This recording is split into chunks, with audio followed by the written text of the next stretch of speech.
So, grüß euch, Cavadere heute zusammen. Welcome to my tutorial. My name is VZI. I'm a live looping artist from Austria. And because I've received quite a lot of emails in the last couple of months, I decided to do kind of a tutorial or have a deep look inside my setup, how everything works.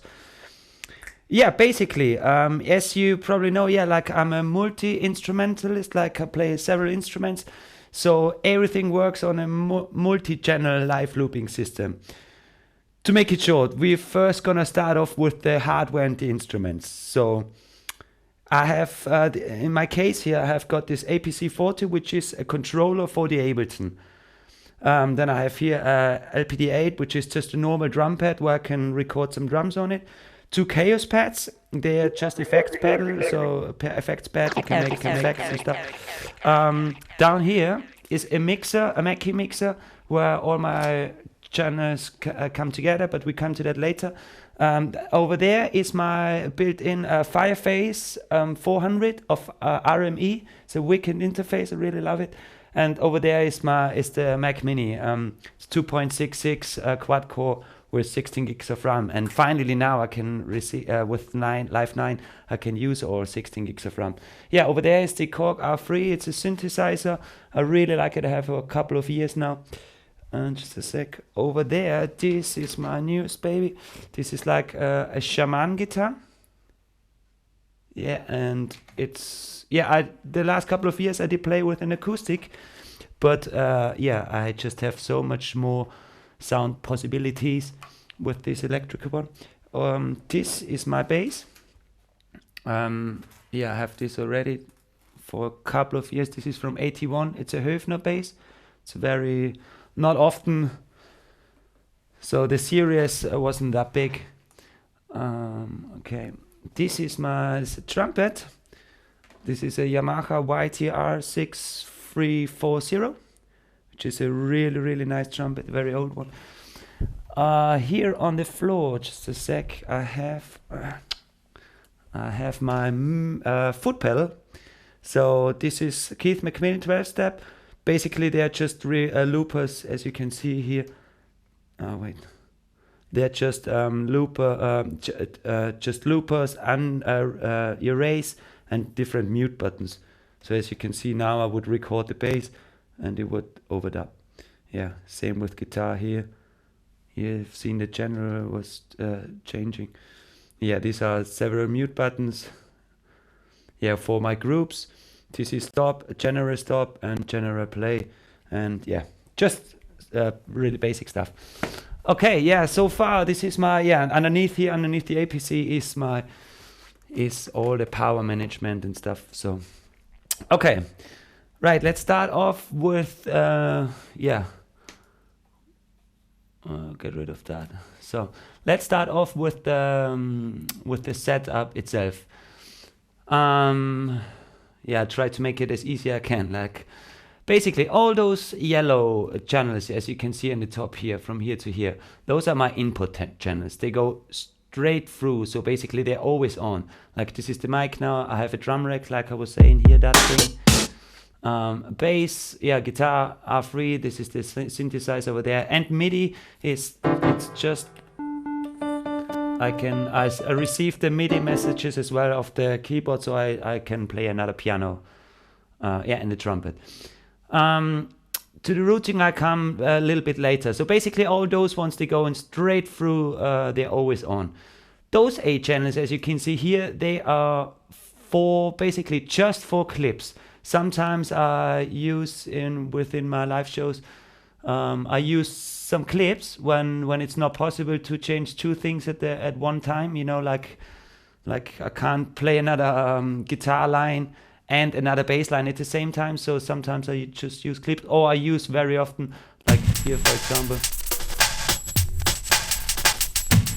stuff like that. Just little, very subtle samples, but mainly I do it all on my own. Yeah. Anyway, those 8 channels are like for clips, but there's nothing loaded in. No, as you can see, there's no effects or anything going on. So, and over there, those 7 channels These are just 7 because of the drum rack. Those are my looping channels. So all the looping, I go here on send, then you can see this works all just on send and return. So I have all my loopers in here in the return channels. And the one important thing is I have my input output here set it to never, which means it allows me, let's go to 8 where my microphone is. Yeah, here. You can see now there's audio coming in, but it doesn't do anything. So it doesn't let it go through because like I was saying, my audio comes here straight through here.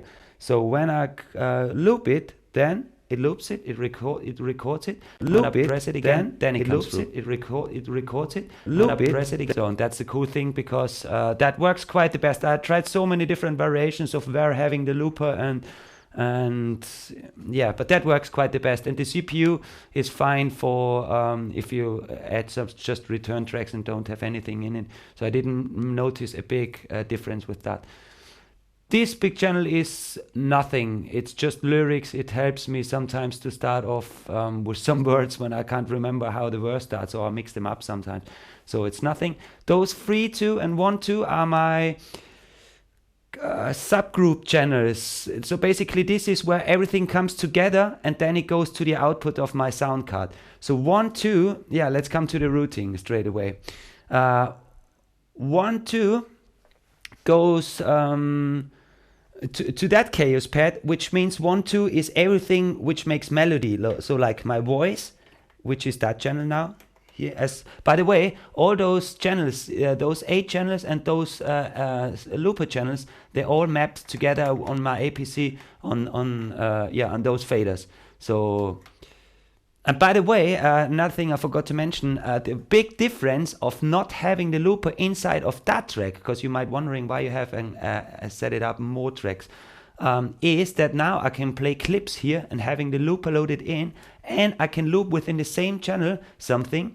I mean, it's not actually the same channel, it's the return track, but I can loop something. It's not recording that thing, the clip itself, you know. So I have basically, yeah, just more tracks. Anyway, so like I was saying, 1, 2 and 3, 4, this is beats and melody. So I have this set it up that everything like that, all beatbox, like 1, 2 are all my beatbox and drum channels. 3 is that drum track, and 4 is the bass. So everything what makes punch and drivey and groovy stuff comes through that KS pad. And all the other channels, like 5 is my guitar, 6 is the keyboard, 7 is the trumpet, and 8 is my microphone, but like more like for singing and melodies and stuff. So not rhythmical thing. So all those 4 channels, they come in through that chaos pad. Yeah, which means now I'm able to manipulate the track with like that effect, and still can do like looper things here, like like that, and still can do effects like that. So yeah, that's quite cool. And yeah, this works the best. A long time I had it like coming into here and into here, but it didn't make so much sense. Anyway, so what else do we have here? Yeah, our inputs. Yeah, and over there are just some. Yeah, those ones are MIDI messages for my LPD, because I can, when there's a beat playing. Let's use another rack. When there's the beat playing, I have the visual feedback to see what's going on, and this is just by MIDI messages. And over there is my sample bank here, and you can see there I have some one-shot samples. They're just hooked up to here, so just simple stuff like that. And yeah, those are all one-shot samples. But I have as well set it up quite. I've just done that quite recently for tuning guitar. When you have that awkward break, you said to people, "Oh, sorry, I've got just to quickly tune the guitar or drinks some sips of water or whatever." I have loaded up here those 4 samples. I can just randomly press, and there's some music going on. I really like that idea actually. Anyway, so those are all my channels. So we can quickly go through. Here there's nothing special in it. You can have a look at the APC. I have just some basic stuff mapped. So I have different, by the way, I'm quite basic now, This is just a standard thing where I can go through between singing voice and beatboxing voice and stuff, and hall, you know, nothing, really nothing special. Drum rack is as well nothing special in it as far as I know. No. Bass, it's just EQ, an amp, compression limiter. Yeah, with the guitar, this is something what I've done. I have just four different kits. So as you can see, four different presets, guitar amp presets. So I manipulated it, but most of them are as it was inside Ableton. I was quite happy with some. I just manipulated them, the preset. That's what I'm trying to say. Free, just guitar, a controlled dynamics like a normal compression for, yeah, that all sounds because you know there's like bass and keyboard sounds can't plane, so I've got to find a nice middle way to control the signals. And the trumpet, yeah, trumpet, by the way, currently I'm running through a Best Brass system, which is actually mine, by the way, on that point. Thanks to Xandi. That sounds quite good. I used the Yamaha, the silent brass, which sounds a bit more nosy. Okay, yeah, that's it basically. Yeah, and over there on the very end, I have just a delay track, a simple delay track. That's it. Yeah, by the way, inside of my Ableton, as you can see, I'm running on 64 samples, or this whole thing runs on 64 samples. That's why the CPU is a bit, goes up a bit. But it's quite working pretty well with the quad core, and have in general a total latency from about, I don't know, 6 milliseconds or something like that. I don't know how much the K is better. I'm sure it has got something. Anyway, yeah, this works quite good. So next, by the way, I made a little sheet for the wiring, because you might wonder how I did wire all those. So wait just a sec. So here is the sheet, like a connection sheet I've done. As you can see, yeah, where all the cables goes, it's nothing special. It's very, very easy and simple. And okay, let's have a closer look to my drum rack. The drum rack, inside here I have 10, wait, I'll get rid of that. I have 10, and by the way, the ins and out, I leave them always on for you to press pause and see where I have routed my stuff and what I'm doing. So the drum rack, I have 10, dummy clips with nothing in it. I basically just control the envelope of the chain selector. So here I have my instruments rack, rack, and where I have all my kits in it. So I have those 10 buttons. Wait, let's play a bit. Yeah. See, I have those 10 buttons routed to this chain selector here. And this is how I can now change between the different sets. And this worked quite well now, because I had so many variations for my live drum rack.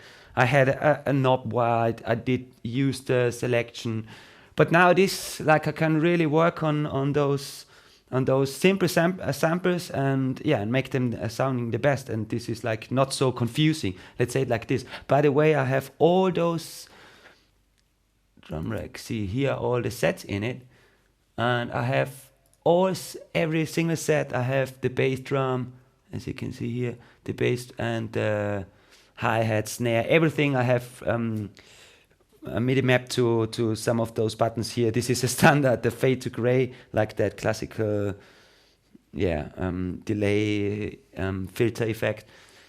Another thing I should mention, this is just possible within Max for Live, unfortunately. But that MIDI quantization, what you can see here, is really, really awesome. This is what I was always missing in Ableton. When I make a clip, wait, by the way, let's route the click out to 1, 2, and then you can hear that. Yeah, like that, okay. Yeah, I just made a quick clip. Sorry. Here, this clip is what I've just done. It's empty.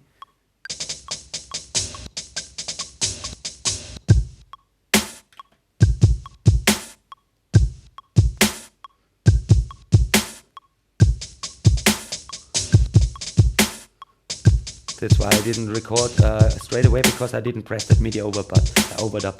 Yeah. Anyway, so with that MIDI quantization thing, yeah, I'm able to in real time, just with one knob, to set the shuffle, like it's saying, because I always used to do it like that with the groove pool. Then you have to go to your computer again and drag a groove onto your clip, or you play it without quantization. But I always like to have a tiny little bit quantization. It depends on, sometimes hi-hat things I really like to play without quantization, because the groove is very important. And yeah, and by the way, I didn't mention that underneath here, like I have the in-ear system. So live I always play with the in-ear. So sometimes when I start off with no beatbox beat, or I need some reference time, so that's kind of cool to have the click in there, and then you can play a groovy pattern over it. Yeah. Anyway, this is what I wanted to say about that shuffle thing. That's quite cool. I did find out recently. Yeah, that's it.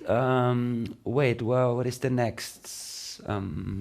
Yeah, effects. Okay, that's what I was saying about that 3, 4, and 1, 2. Or like I was saying before, those two beatbox channels, the drum rack and the bass goes into 3, 4 here, and there are like several effects in it, like all those loads of beat repeater things, and that buffer shuffler, which is now able with Max for Live. This is, by the way, an amazing tool. I really like it. And wait, let's set the time a little bit up. So, and let's take a different set. Yeah, here for example, just to give you some, those are like effect buttons. This is a normal. It goes on the master for everything, like a normal one knob EQ, where I can filter low pass and high pass with one knob. That's quite cool. Yeah, those are just the fade to gray for everything. That's like a slicer. That's really hard, short EQ delay, which is really cranks it up when there's loads of things going on. This is just beat repeat on my drum things, just on the drum, which I have here the same.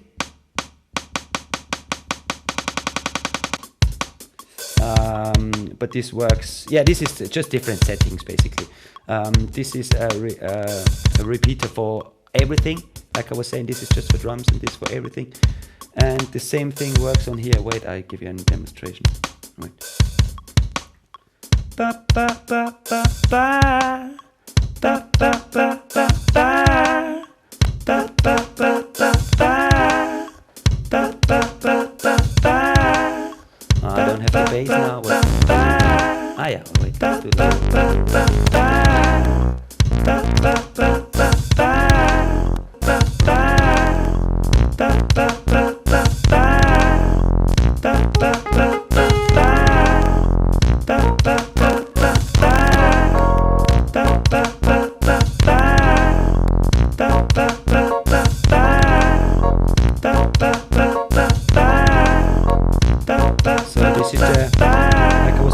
the looper for all the higher things, like melody. Yeah, and this is the looper for everything, like for the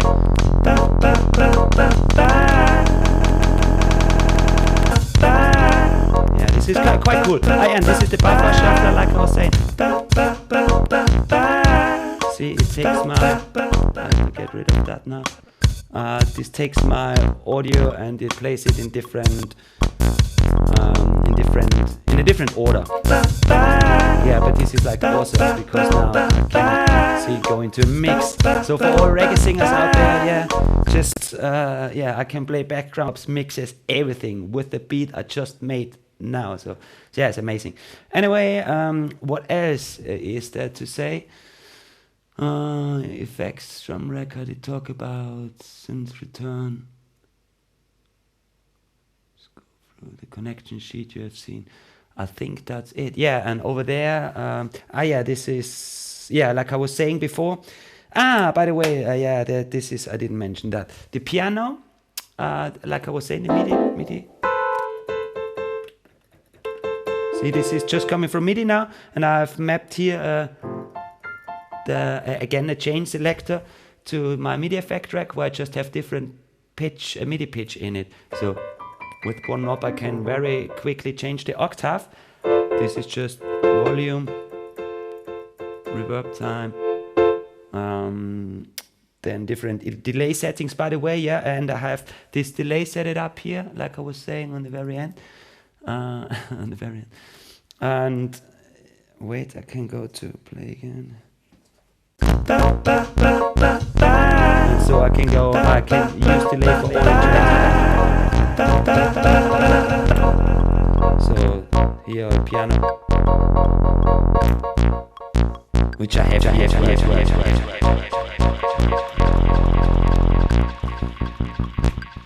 Yeah, this is how it works. So yeah, I hope I covered all your questions and all your thoughts. Yeah, feel free to ask. If you didn't understand, yeah, just drop me a mail and we're gonna sort it out, I'm sure. Okay, thanks for watching. My name is Fauci. Have a great time. And by the way, yeah, I've got a new internet connection now, so it's working quite properly now, which means that all the next live stream sessions I'm gonna do in the spring, they're gonna be available in a much bigger quality, like really proper screen, and you are able to watch it from, yeah, from anywhere in the world. Anyway, thank you very much for watching. My name is Fauci. Have a great time. Bye. Keep trying whatever you do. Bye.